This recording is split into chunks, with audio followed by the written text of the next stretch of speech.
right, hello everyone, GM.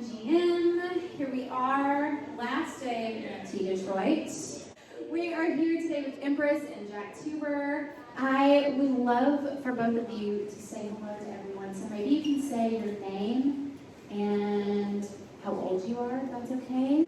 I'm Empress and I'm 6. Woo! Hi everyone, I'm Jack and I am 8 years old. Okay, I have a few questions. I wrote them down so that I would not forget. Okay, are you ready? How did you find out about NFTs? Huh? How did you find out? How long have you been painting, sweetie? Until I was 1. She started painting when she was Wow. 1. She's painted over 100 paintings. And I had her paintings posted on Instagram. And actually her father, give him the credit, he saw a listing for a tweet from OpenSea. They were looking to recruit some kids. She's one of the first NFT kids in the space. And they liked her work and was first collector. Yeah. Jack, what about you? How did you find out about NFTs? So like 2 years ago, I was just doing some art and my dad just found out of NFTs from like a tweet or something. Yeah, that's basically it. Amazing. Well, I, for one, am very glad that y'all are making NFT art. I think it's great. I would love to talk a little bit about your NFTs. So first I'm going to start with you. You ready? Can you tell us a little bit about your Princess Butterfly collection? Tell us what it is, what it's about. We have a lot of colors. A lot of colors. I did notice that you have a lot of art that seems very inspired by nature. A lot of the colors that you use are things that you can find in nature, like in butterflies, which is really lovely. What is your favorite color to use when making butterflies? Blue. Blue? Wait, why?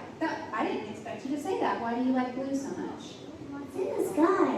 In the sky. Yes, that's a good reason. I love that. How can people find your Princess Butterfly collection? Is it on OpenSea? I think so. I think so. I think so too.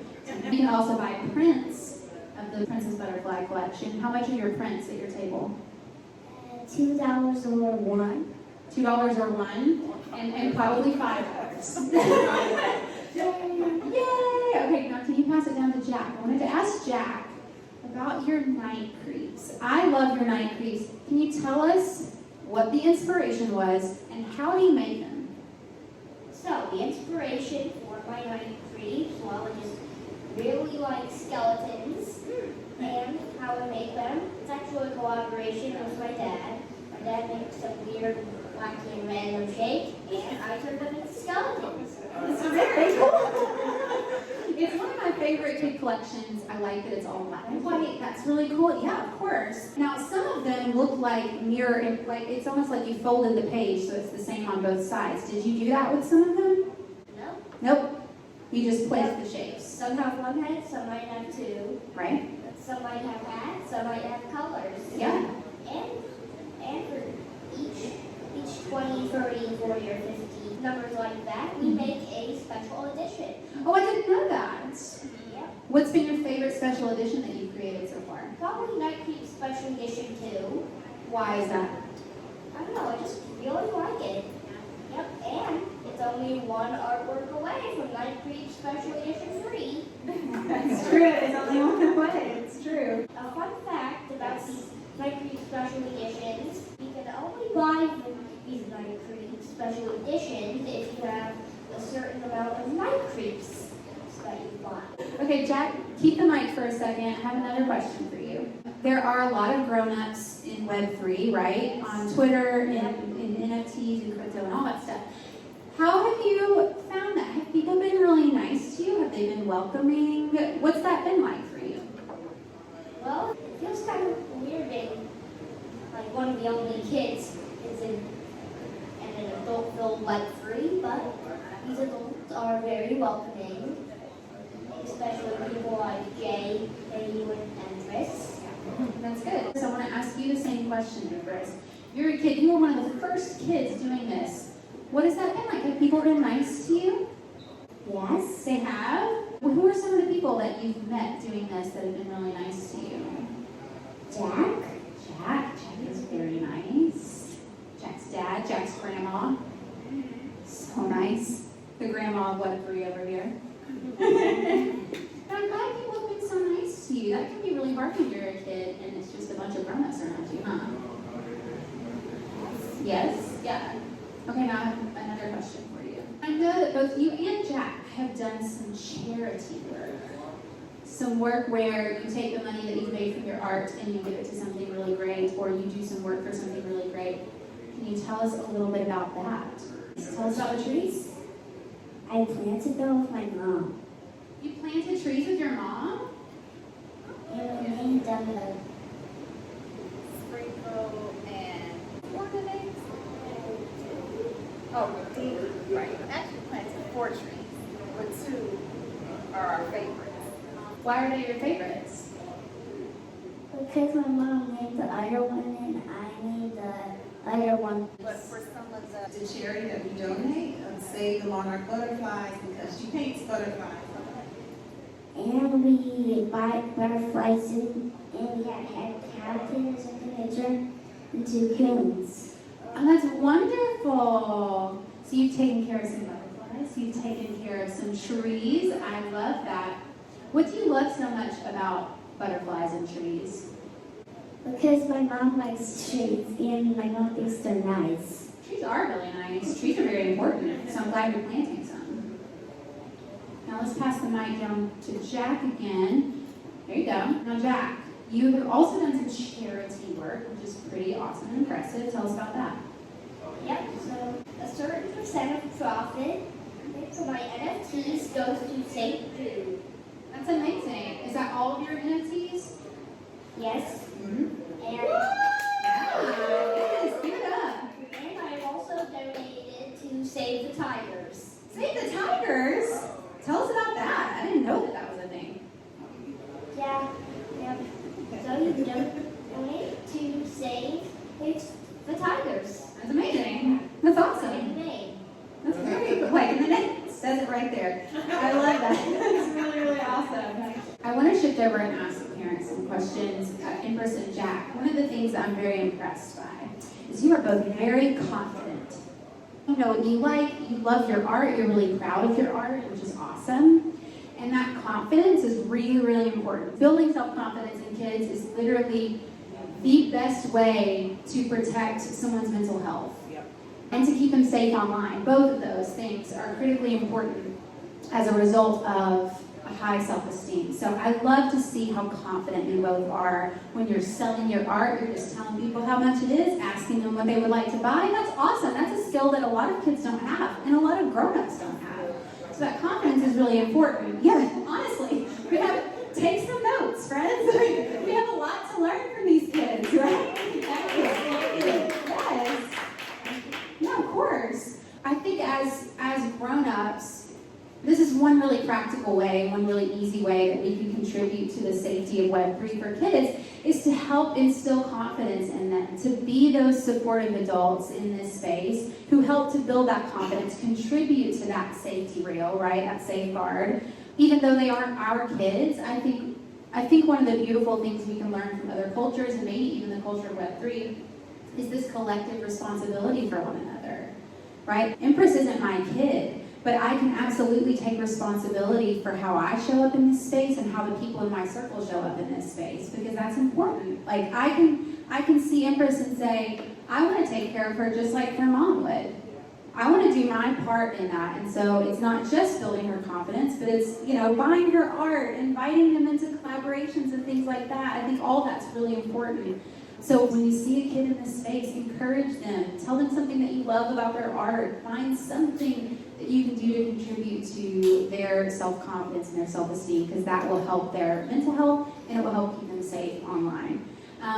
But to that end, having parents' involvement or guardian or caregiver involvement when you have a kid in Web3 is obviously critical, just on a practical level of they're not old enough to have Twitter and things like that. But it matters that they have supportive parents like you involved. What has that experience been like for you as parents of a kid in Web3? What have you found that to be like, and how have you participated in ways that you feel are helping to keep them safe?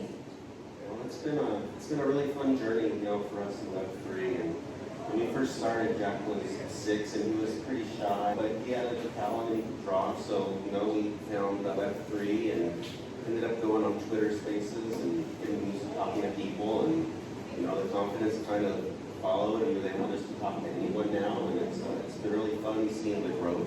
And people in general have been very welcoming, and the experience has been good and pretty safe for us so far. Nothing but good things to say about our experience. That's great. Regina, what about you?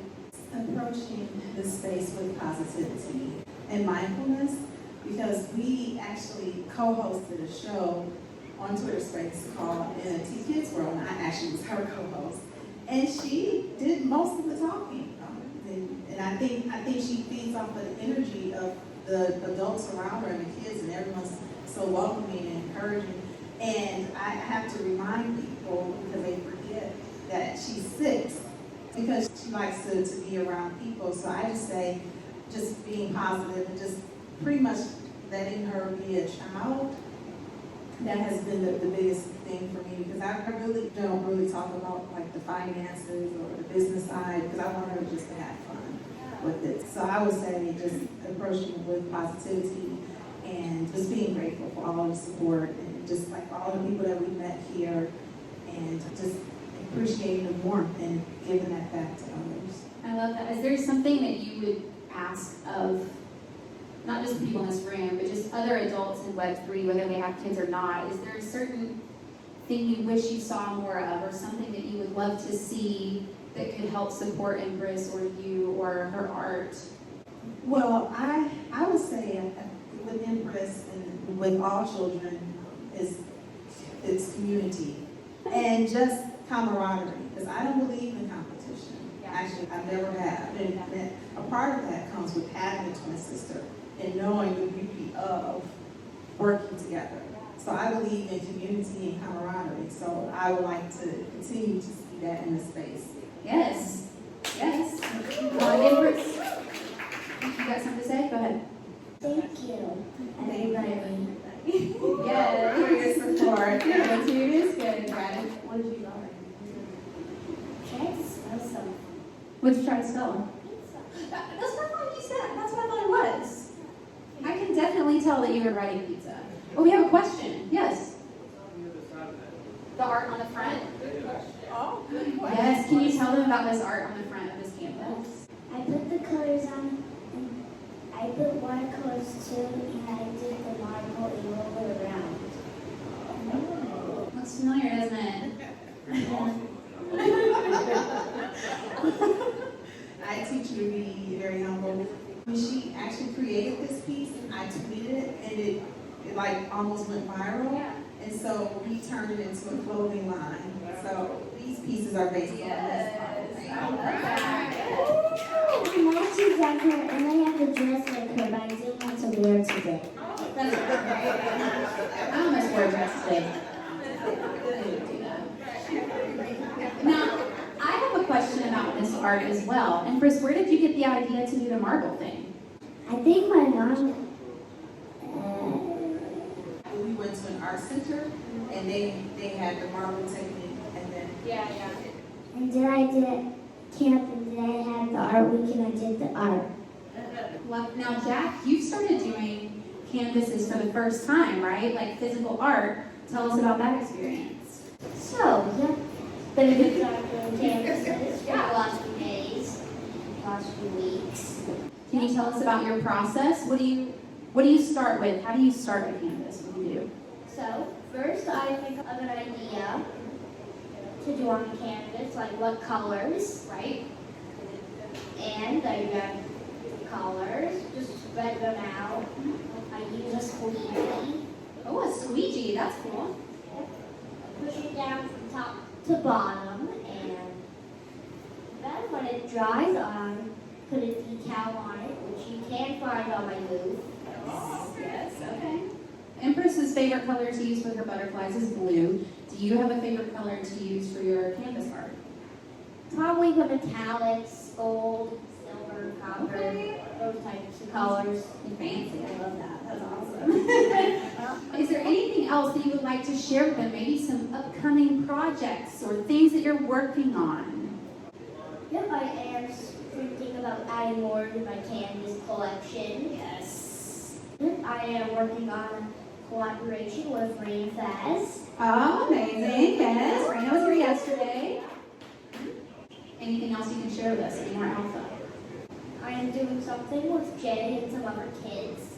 Amazing. A lot of collabs coming up for you. That's exciting. Yep, That's very a cool. lot of collabs. Yeah, I love that. Now, I know Empress is just like having fun creating, just as she would like to. But Empress, do you have any ideas of other art that you would like to make here coming up soon? Any other kinds of animals that you would like to paint or draw? A cheetah. Oh, a cheetah. Girl, I would be into a cheetah collection. That would be awesome. What if you did a whole collection of cheetahs? That would be really cool. That'd be cool. And you could do them like in different colors, like your butterflies too. Like, they don't just have to be brown and black and white, you know? I like Jack's art and his dad. Yeah, I do too. That's really nice, Empress. Y'all give it up for Empress and Jack. Be sure to take out the fruits. Thank you all for being here. Thank you, everybody. Bye. Bye, everybody. I'm here all week.